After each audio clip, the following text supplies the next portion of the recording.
Halo good people, balik lagi sama aku Ganjar ya kayak Pepper Clouds. Oke teman-teman, gimana kabarnya? Semoga kita selalu berikan kesehatan dan kelancaran rezeki, amin. Oke teman-teman, sebelumnya sorry banget, aku udah lama nggak upload konten di channel ini ya. Karena jujur di bulan November sampai Desember kemarin itu lagi padet-padetnya kegiatanku cuy.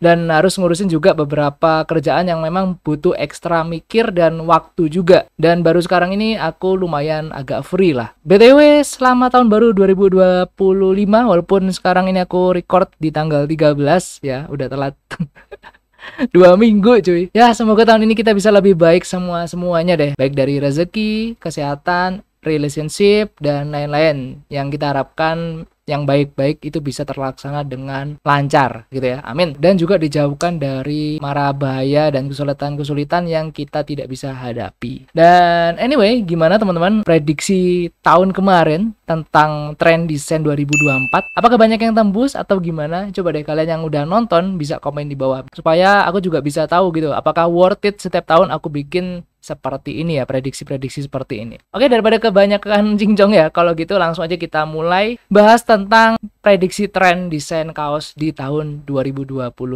ini. Let's go.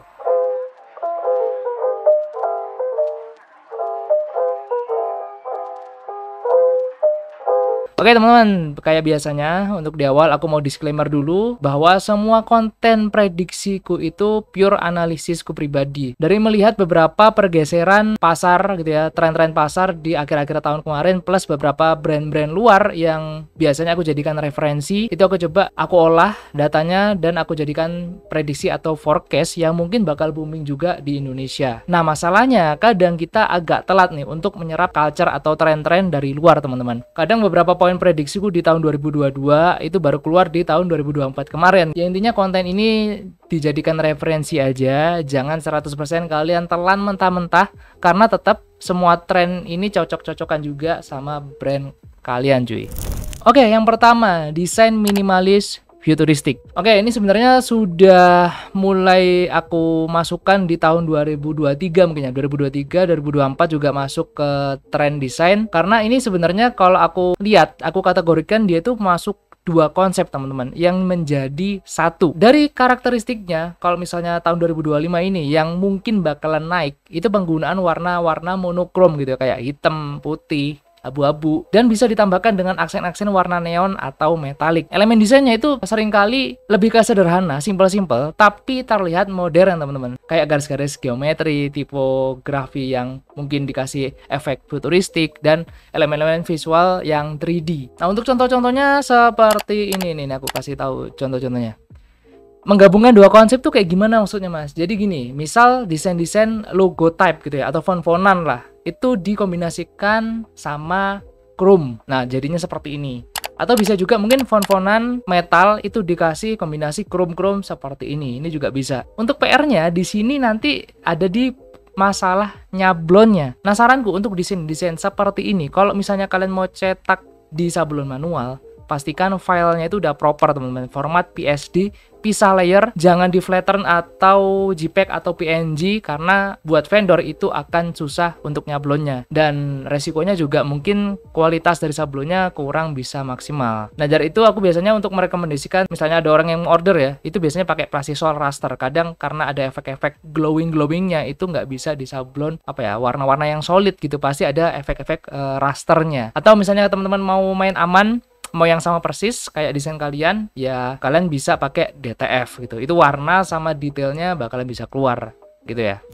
Oke, tren yang kedua ada Y2K update. Y2K itu terinspirasi dari era-era, kalau misalnya teman-teman tahu desain-desain di awal 2000-an gitu ya. Kayak desain-desainnya ada glitter-glitternya, warna pastel terang, itu kayak pink, biru muda, ungu. Biasanya warna-warna kombinasi seperti itu, kemudian digabung sama font-font yang playful atau yang nyentrik-nyentrik. Nah, di tahun 2025, tren Y2K itu mungkin bisa kalian gabungkan dengan elemen-elemen yang lebih modern. Mungkin kalian pakaiin material yang reflektif atau yang glow in the dark. Itu menurutku lumayan bisa mengangkat atau bisa ngasih nuansa fresh lagi untuk Y2K-nya dibandingkan yang era-era 2000-an tadi, teman-teman. Contoh-contohnya seperti ini. Nih ya, ada di sini aku cantumin.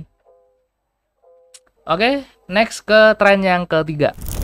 Oke, tren yang ketiga ada anime update. Mas, emangnya masih bisa naik gitu desain-desain anime-anime yang yang udah beberapa tahun kemarin menghiasi perclothingan lokal kita. Ya kalau ditanya seperti itu sih, selama anime masih masuk di Indonesia dan fanbase-nya masih banyak dan masih banyak anime-anime yang bakalan keluar ke depannya, ya menurutku pasti bakalan masih ada pasarnya cuy, masih ada banyak peminatnya juga di situ. Cuma di sini yang aku tekankan untuk desain animenya yang update atau yang upgrade gitu ya. Kalau misalnya desain-desain anime yang crop-cropan dari komik atau ambil-ambil gambar di internet, itu udah menurutku fix jualannya susah gitu, karena ya banyak yang ngembarin yang pertama, kemudian juga dia tidak punya ciri khas atau tidak punya dalam tanda kutip style dari brandnya masing-masing. Nah itu menurutku udah bukan zamannya cuy. Nah ini aku nemu salah satu konsep anime yang goks ya, yang menurutku ini bisa dibilang minimalis dari segi warna ya, minimalis dari segi warna, tapi dari konsep, kemudian placement dan komposisi unsur-unsurnya itu menurutku beda gitu sama desain-desain anime-anime yang aku tadi bilang, yang ambil dari internet atau dari crop-crop gambar-gambar dari komik atau segala macam.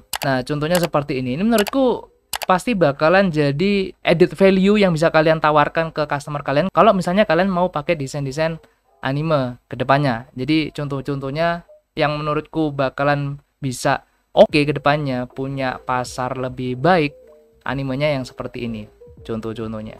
Oke, tren desain yang keempat di tahun 2025 ada desain statement and political awareness. Apaan tuh bang? Jadi gini teman-teman, semakin kesini itu kan rakyat kita semakin pintar dan kritis gitu ya.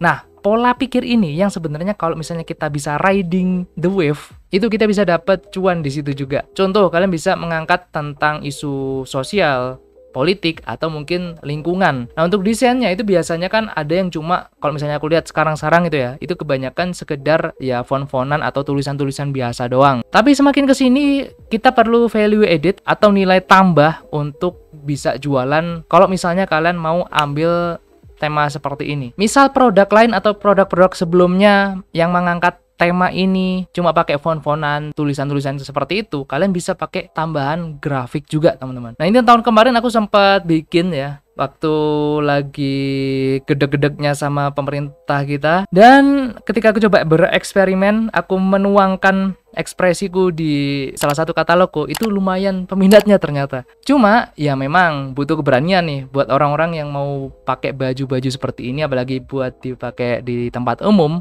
karena ya bajunya itu kebanyakan mengkritik pemerintah.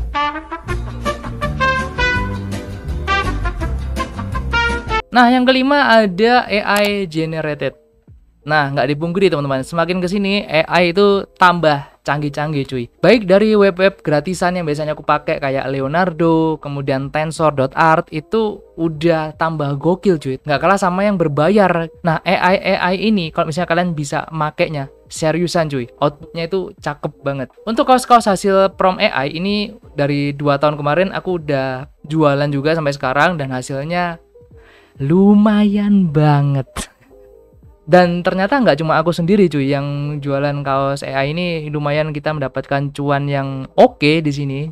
Ada juga temanku salah satu brand gede di Malang, itu dia bikin second brand, desainnya tuh semua full AI gitu kan, dan jualannya per hari itu bisa puluhan, mungkin juga bisa ratusan ya. Kalau misalnya aku lihat dari story-storynya yang membeludak untuk resi-resinya ya, bisa dibilang dari AI itu kita cuma modal ketik-ketik bisa dapat cuan. Ya kalau misalnya kalian bisa makainya cuy. Untuk desain AI kita jual jadi kaos itu sekarang udah relatif mudah teman-teman. Nggak perlu cetak solusin di sablon manual, itu kalian bisa ada alternatif untuk cetak DTF, kalian bisa satuan. Kalian bisa spare waktu 1-2 jam buat kalian bisa pakai AI, terus dijadikan mungkin belasan atau puluhan gambar yang kalian bisa siap cetak ke depannya. Itu menurutku ngeri banget cuy. Dan kalau misalnya dari sekarang kita nggak belajar tentang AI seperti ini, menurutku ya sayang banget, karena chance-nya masih gede dan potensinya masih luas banget cuy. Jadi menurutku buat teman-teman yang mungkin masih belum bisa untuk mengoperasikan promnya seperti apa, atau mungkin kalian masih belum tahu ini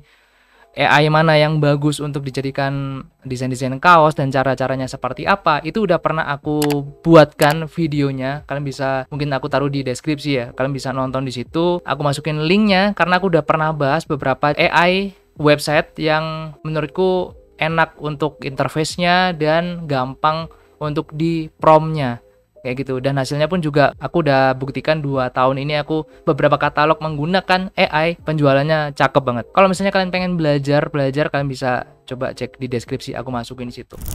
Oke, jadi itu tadi 5 tren desain kaos yang mungkin bakalan bisa naik di tahun ini. Sekali lagi ini pure cuma forecast atau prediksiku aja teman-teman. Kalau misalnya nanti kedepannya ketika 2025 ada tren-tren yang baru atau tren-tren yang menurutku perlu aku angkat atau aku jadikan konten kedepannya, akan kita bahas lagi untuk update-nya. Tapi kalau misalnya selama menurutku di tahun 2025 ini masih tetap on track sama 5 tren tadi, ya nggak aku bikin update-nya gitu ya. Nah, kalau menurut kalian dari 5 tadi, apakah ada yang sudah masuk planning kalian ke depannya? Atau kalian punya mungkin prediksi lain untuk tren 2025 seperti apa? Kalian bisa komen di bawah. So, thank you guys for watching. Jangan lupa untuk like, share, comment, and subscribe. Stay safe, stay strong, never give up, paper cloud out. See you on next video. Bye-bye.